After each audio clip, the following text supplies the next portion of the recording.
ensina multidões de alunos, discipuladores, até mesmo nós como discipuladores, se é que pode ser isso, né? A gente fala discipulador, mas é uma maneira de falar. Sabemos que o discipulador verdadeiro é o Espírito Santo, é Jesus, é a palavra. Nós somos um canal, um meio. Mas nós não distribuímos a nossa herança com os nossos discípulos. Ele tem um limite, até na nossa intimidade, na nossa casa, né?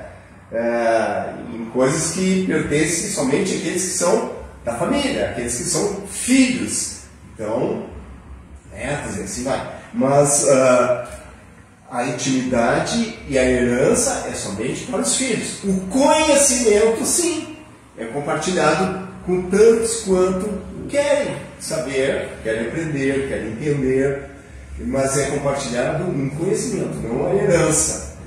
E a gente começa a perceber a diferença entre se declarar: não, eu sou discípulo de Jesus, eu sou servo, eu sou tantas coisas, eu sou pastor, eu sou apóstolo, sou profeta, tantos tipos que existem, mas nenhum se assemelha ou chega ao mesmo nível de um filho.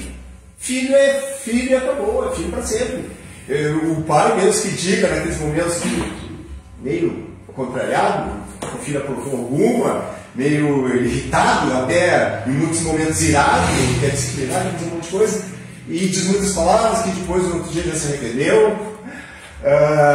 Mas mesmo que ele diga: não, mas meu filho, não te reconheço como meu filho, não adianta. É genética, ele é filho, eu sei. Não adianta. Agora o mestre, quando ele desligou, não vou te ensinar mais. Ele não continua mais sendo mestre. Ele cortou o vínculo. Ou o discípulo chega e diz: eu não quero mais ser teu discípulo. E é cortar os vínculos. Mas a paternidade é diferente, ela é para sempre. E ela traz uma dimensão genética, né? Então hoje a gente começa a entender cada vez mais o propósito para o qual Jesus veio, não só para nos salvar, dar tão grande salvação, tudo isso nos beneficiar de suas promessas, de vida eterna, mas veio enfatizar essa questão de que tudo está acontecendo com o propósito de nos tornar filhos amados em quem Deus se compraz. E Apocalipse 3,19 tem uma palavra que fala por que um pai lhe disciplina, por que um pai ele corrige, por que um pai faz o que faz, às vezes parecendo ser exagerado, né, ser muito radical, muito duro.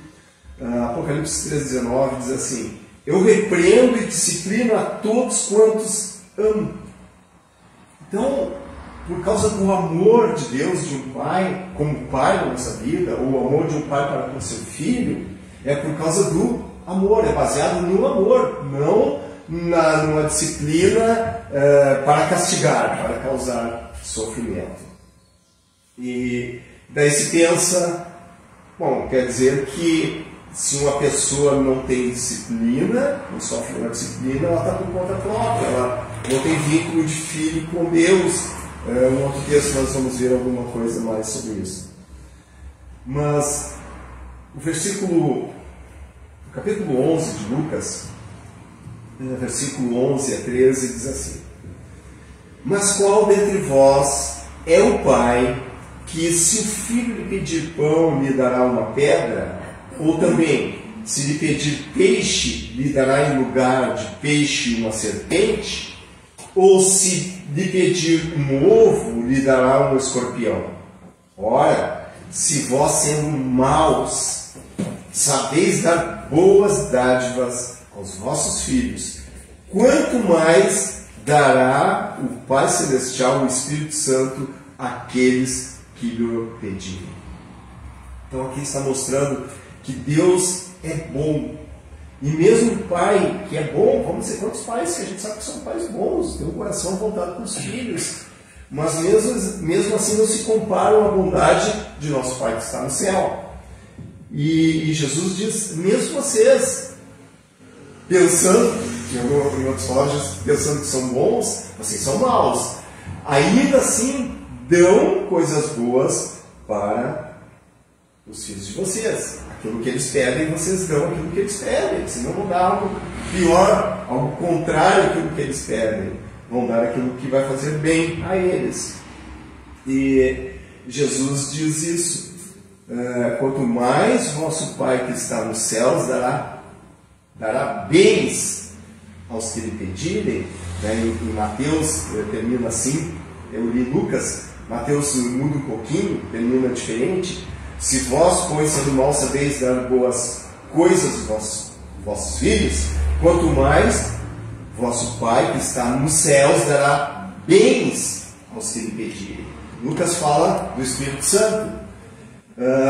Mas também eu entendo por que Jesus, ali no texto de Lucas, fala que o Pai Celestial vai dar o Espírito Santo. Porque é o Espírito Santo que nos convence que somos filhos. Romanos diz que todos quantos são guiados pelo Espírito Santo são filhos. Que não sabemos orar como convém, mas o Espírito Santo nos ajuda a orar a oração de filho. Porque ele diz que vai nos levar a orar clamando Abba, Pai. Daí a gente olha esse texto, agora eu entendi porque Jesus. Porque antes eu pensava assim, por que Jesus destaca segundo Lucas escreveu, que nosso Pai nos dará, falando de receber coisas, nos dará primeiramente o Espírito Santo. Claro que há muitas respostas, mas eu ficava pensando, daí Mateus, como diz aqui, que Mateus diz, dará bens, então são várias outras coisas, e Lucas destaca o Espírito Santo. Então o Espírito Santo é que nos convence, onde a gente entende que somos filhos, não servos somente, não tantas coisas, a lista é grande. Ele nos dá primeiro o Espírito e depois o Espírito nos comunica que todas as coisas nos são dadas juntamente com Jesus. Isso é só filho que tem esse direito, discípulo não tem, não conhece, pode entender intelectualmente, mas não consegue ter essa intimidade, porque intimidade, isso que eu falo, é essa aproximação pessoal, com um pai, é só filho que tem, nenhum outro tipo de amigos, parentes, tem. Agora eu quero ler outro texto de Hebreus. Hoje a gente vai ser bem rápido, vamos aproveitar esse dia. Hebreus capítulo 12, versículo 5 a 8, diz assim. Eu vou ler nessa minha versão aqui, eu gosto tanto dessa minha versão. Quando eu coloco aqui já o versículo no tablet, às vezes eu coloco uma versão diferente da minha. 12, a partir do 5. E vocês se esqueceram da exortação que lhes é dirigida como a filhos. Já sabe o que vai ser falado. É filhos, não é para discípulos, não é para religiosos, não é para tantas coisas. Filho meu, não despreze a correção que vem do Senhor, nem desanime quando você é repreendido por Ele, porque o Senhor corrige a quem ama e castiga a todo a quem aceita. Então muita gente fica, Deus ainda castiga. Mas esse castigo, ele é diferente. Ele não é um castigo de causar dano. É uma correção. E a palavra correção, no original, ela no grego é a palavra treinamento. Quer dizer, Deus está treinando seus filhos, não somente castigando. Se tivesse solto essa palavra aqui, se tivesse só castigo, castigando, aí era para sofrimento, para dano, para punição com raiva, para causar uma dor, e não é esse o propósito. Porque antes vem a palavra corrige, e corrige é treinamento.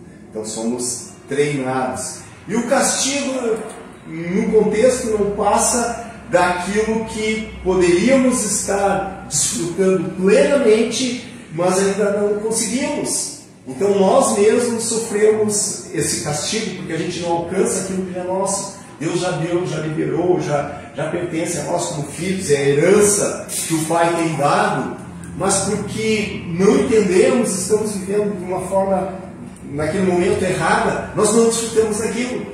Então é um castigo, eu fico privado daquilo não porque Deus me privou. Daí volta sempre, quando nós estamos sendo filho, o tempo todo a gente vai lembrar do texto do filho pródigo. Não tem como, né? Do pai pródigo, né? Como falamos aqui na quarta-feira, o esbanjador, né? Que tudo que ele tem é dos filhos, não é? Ele fez com propósito, ele trabalhou, ele construiu com propósito de abençoar seus filhos de maneira esbanjadora. Então, quando nós não entendemos essa correção, essa disciplina, a gente anda de uma forma que não tem acesso àquilo que já nos pertence como filhos. Então o primeiro filho que saiu de casa fez isso, já tinha tudo, já tudo pertencia a ele começou a fazer coisas, a tomar decisões erradas e foi para um lugar onde ele perdeu o acesso a tudo que era dele já, mesmo tendo uma parte da herança. Mas aquela herança sem estar nessa direção, nesse treinamento do pai, porque o filho em casa, o pai que está ligado ali, está sempre, o filho se mexeu, deu, o que está fazendo? O que é isso? Está sempre disciplinando, sempre corrigindo, mas não por maldade. Então, quando o filho saiu de casa, ele perdeu essa correção e aquilo que ele tinha, ele acabou perdendo e ficou longe daquilo que já era dele como filho, o privilégio do amor do pai, da comunhão, tantas coisas, né? Por isso, o autor dos Hebreus chama a atenção dos irmãos da igreja nessa questão. Olha, Deus nos trata como filhos e Ele quer ver seus filhos bem. Então não desanime quando você é repreendido por Ele. Porque o Senhor corrige a quem ama e castiga a todo filho a quem aceita. É para a disciplina que vocês perseveram. Deus os trata como filhos. E qual é o filho a quem o pai não corrige? Mas se estão sem correção, da qual todos se tornaram participantes, então vocês, aqui é forte, algumas vezes a gente já tocou nisso aqui. Então vocês são bastardos e não filhos. Opa, eu quero ser bastardo. Eu prefiro a correção do que não ser filho, ser bastardo. E a gente sabe que bastardo não é um filho legítimo. Tem um grau ali de, vamos dizer, de filiação, mas ainda não é filho.